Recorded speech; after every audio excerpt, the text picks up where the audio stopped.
In this video, we will examine the mathematical foundations of Bollinger Bands. Bollinger Bands are a technical analysis tool developed by John Bollinger in the 1980s. The idea is to follow average price movements and to show volatility by enveloping this simple moving average with bands on either side.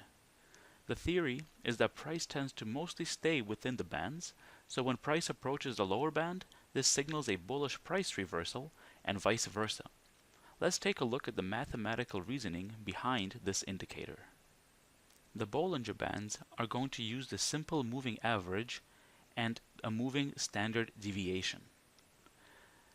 The simple moving average, denoted by SMA, is going to be written in this kind of a form as I've shown in a previous video.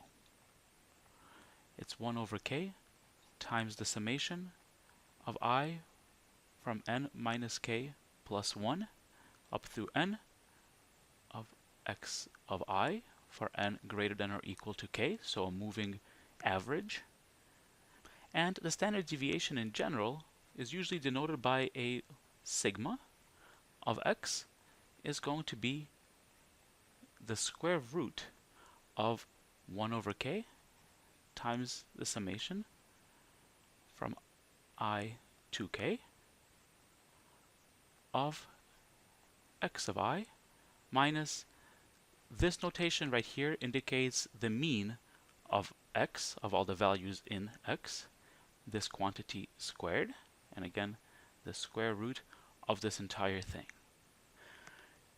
For us, we'll also have to define a moving standard deviation, and we're going to define it as sigma sub k of x of n, so a similar notation as to what we saw with the simple moving average, and that's going to be the square root of 1 over k times the summation from I is equal to n minus k plus 1 to n of x of I minus the SMA sub k of x of n quantity squared as so. And basically what this does is it finds the standard deviation of the past k samples in the signal that we are analyzing. As a very quick aside, I want to point out that I am dividing over here by k instead of k minus 1, and that is because I'm treating the entire set of samples that are trailing here, the k trailing samples, as my entire population, as opposed to just a sample of the underlying population. I'm not trying to find the standard deviation of the entire signal, but rather simply of these trailing k values. Now, with these couple of definitions in mind, we can move on to the actual Bollinger Bands, and we define them as the upper band. That will be a certain number of standard deviations away from the simple moving average. So it will be denoted bb underscore upper of n is going to be the SMA of k of x of n plus some multiplier m times the moving standard deviation as defined above. And the lower band will then be defined as the simple moving average, again as before, minus a multiplier times the moving standard deviation as so. Now that we have the equations, it's going to be very important to take a look at some graphical data to really understand these ideas. Here's the data set that we're going to be using. These are candlesticks, as I've explained in a previous video, and so they're showing the price movements of an underlying asset. For the Bollinger Bands, as we saw, we're going to be using just a given value for a price and not entire candlesticks. Therefore, we're going to focus on just the close price of each one of these candles. Now here, we're seeing that we chose k is equal to 20, and these circles indicate each one of the close prices in each one of these candles. and we calculate the SMA and the bands around the SMA as a given number of standard deviations. In this case, I chose the multiplier m to be equal to 1.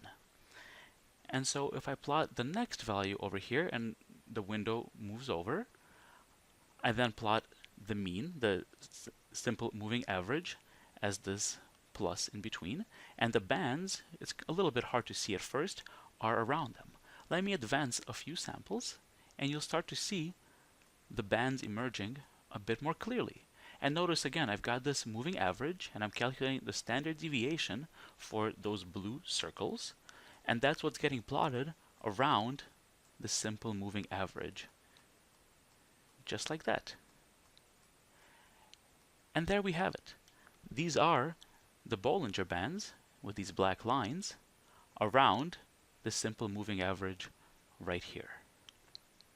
Now, one thing I can change is going to be the length of the simple moving average. And so once again, you can see here now I'm using 10 SK, and I start a bit earlier therefore. And now I'm doing the same thing. And the thing to notice, as before when we learned about the simple moving average in a previous video, the simple moving average now follows the price more closely, and you can see that reflected in the bands as well, as they follow the price more closely too. And this is the plot of the Bollinger Bands that we get in this case. One more thing I want to take a look at is the effect of the multiplier m on the Bollinger Bands. So here is that same data. This is what we got with a moving length of 20 and 1 standard deviation.